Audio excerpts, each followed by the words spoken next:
Or si Steph Denis sa Miss O Radio 87.5 FM. Your naay mga proyekto nga itunol karon ni Deputy Speaker Bambi Imano. So unsa ni siya nga mga project yun?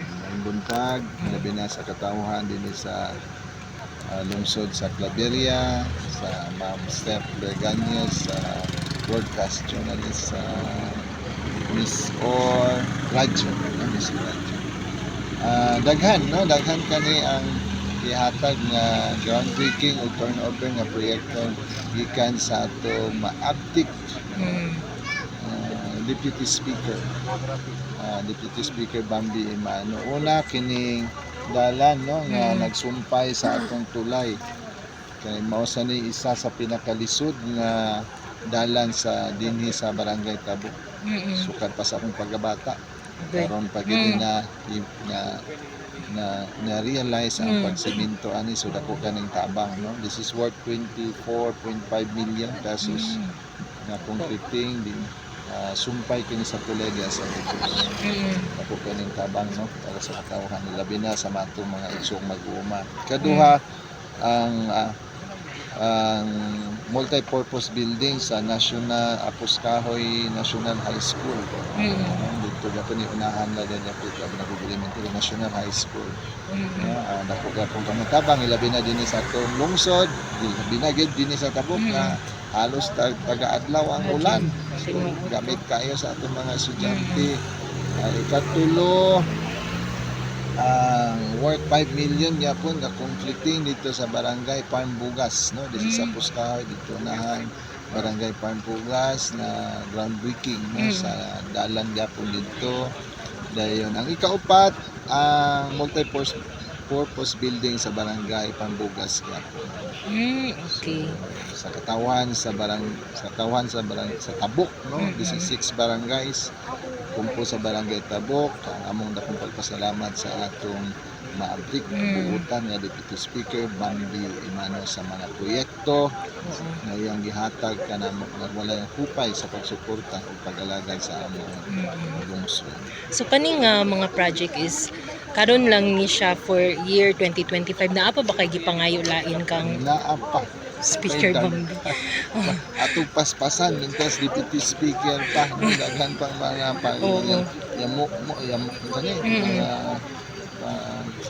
pamaraig, no, sa katawhan, no, sa atong Deputy Speaker. So naagya po daghan mga concreting labi gyud na mga kamot kitas concreting gani nangayo ko sa iya sa sports complex sa atong lungsod, no? Kay gamay kay ang atong covered court, we need sports complex para maka-host kita og mga dagko nga mga aktibidades, no, labi na din sa atong lungsod kay bugnaw kaayo. So ito attract yapon sa atong lungsod. Isa sa plano matagan isa sa dako na plano base matagan kita og cable car, no, for tourism.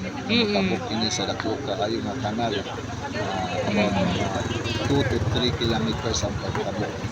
So hopefully wala pa may nag-istorya ako pa ipadungog-dungog base kana dako kana nga tabang sa atong turismo sa atong so daghan pa kay mga agriculture, of course agriculture na sa sige panghatag mga agricultural equipments din sa pero unsa gid ang pinaka nag-una gyud nga panginahanglan diri sa Claveria? Una gyud ang dalan kay tungod kay ang atong lungsod isa na agricultural municipality. So nanginahanglan gyud kitag dalan para ang pag-transport sa atong mga produkto sa mga dali aspas, dili na madaot, dili kalas o mga gamit mga dulog crudo di madaot atong mga sakyanan. So dalan gyud ang una nga priority.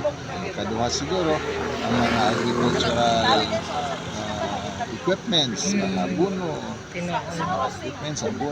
mga similya. Magigit siguro na kung ako'y pangutan.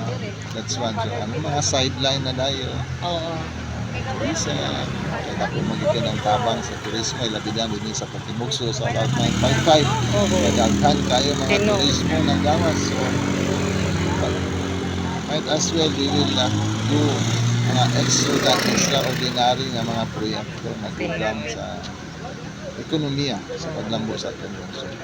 Mayor, kusog gyud kay imong tourism diri gyud sa Claveria actually. So kanang pila ba income ninyo sa isa ka tuig ani lang no sa inyong ma-generate? Actually, sa lungsod yun mismo, Mm. wala pa gid amo pang ginabalay gyud ang mga taxes na nga bayad sa itang environmental taxes. Oo. No? Amo pa yung ginabalay ang among mga ordinances no about ana. Pero as of now diha lang sa among view deck, Mm. we have around 4 million or 6 million per year.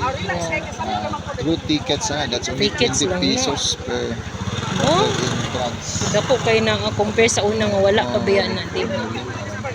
Oo. Pero ang mga tourist pod nga gapanulod na monitor pod ba na ninyo? Daghan ta mga turismo dinhi murag ako nahibaw-an bago lang na mo report murag there are around almost 100,000 man siguro to for last year.